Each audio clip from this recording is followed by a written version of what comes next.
Okay, now I know it's a couple days later than I anticipated doing this, but I'm finally set up to run some carbide on the shaper here, if you want to call this thing a shaper, of course.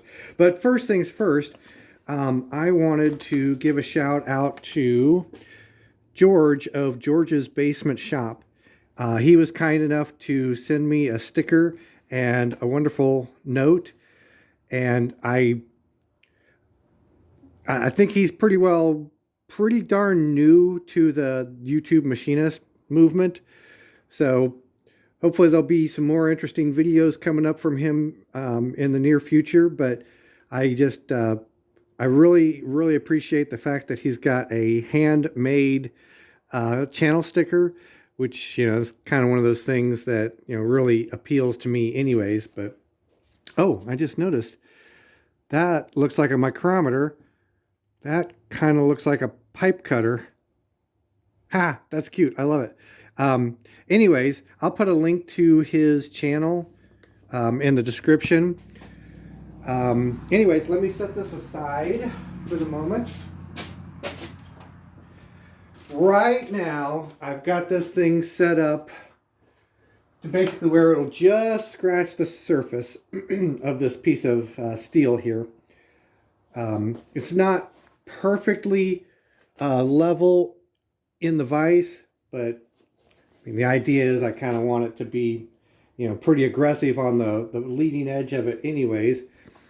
This is the carbide that I'm using, which is probably totally inappropriate for this. But this appears to be C6 if I'm reading this right.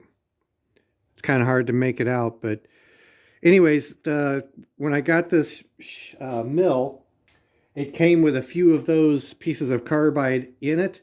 So I figured since I had some of those, I would kind of go with that. Let me show you what I've got going on here real quick. See if it'll show up.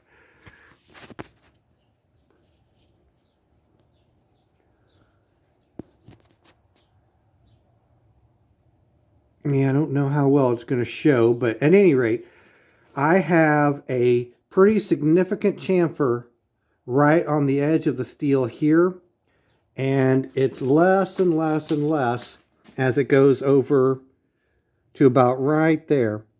So right now, when this was just a test cut when it wasn't fully engaging, but anyways, I think I've got everything set now with the exception of depth of cut. And I'm going to, I think, try to dial in a 30 thousandths depth of cut by bringing up the z-axis. And then I'm going to try and work the step over manually about 10 thousandths or so at a time. So I might goof that up, but what the heck, We'll give it a shot and see what happens here.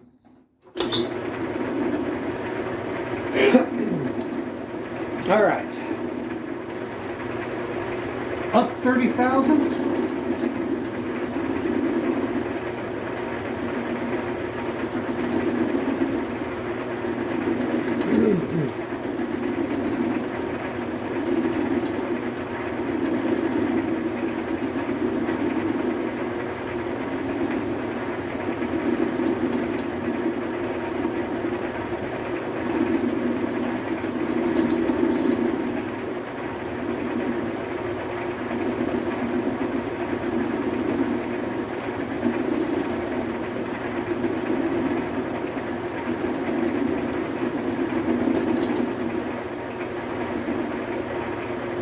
Guess it helps if I move the x-axis in the right direction, huh?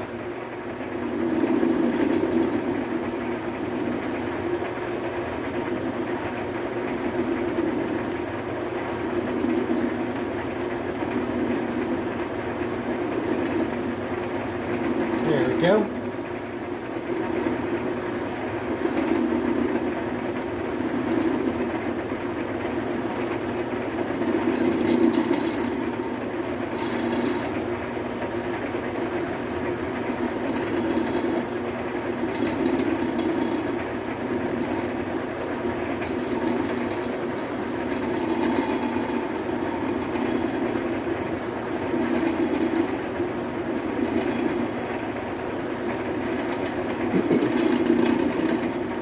Let me bring you guys in a little bit closer to the action, and I'm going to pull up the chair.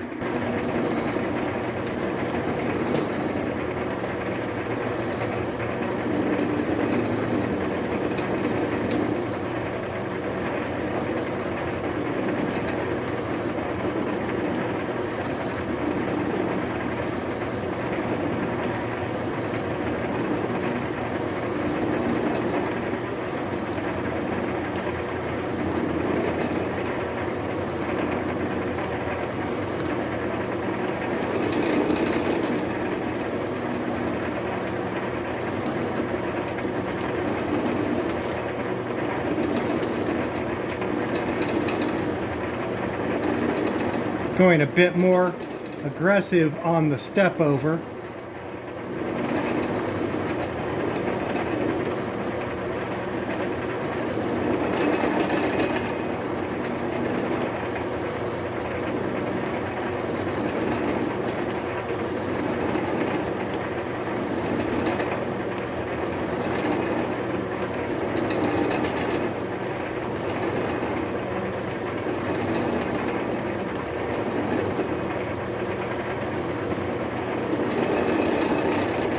Show you real quick what I'm doing down here.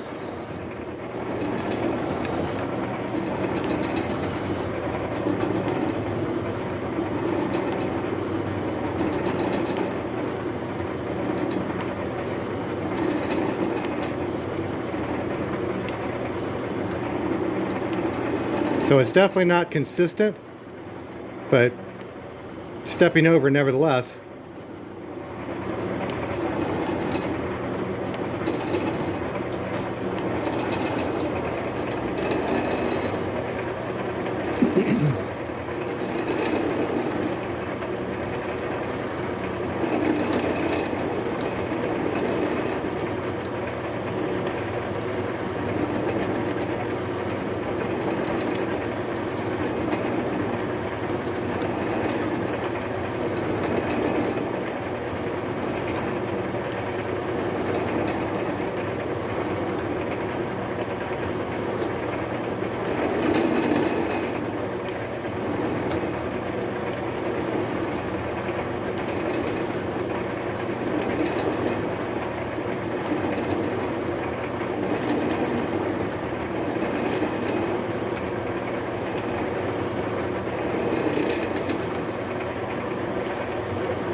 Now we're almost into the part that's not got any angle on it at all.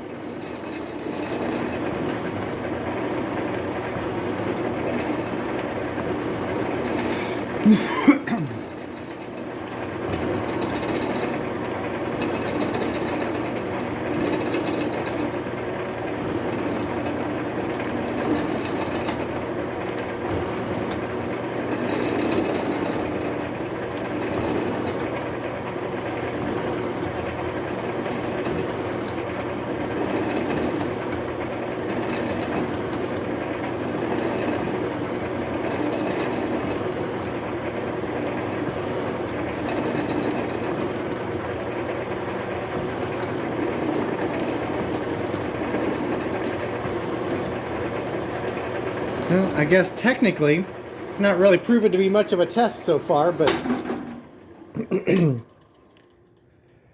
let's see what the carbide looks like.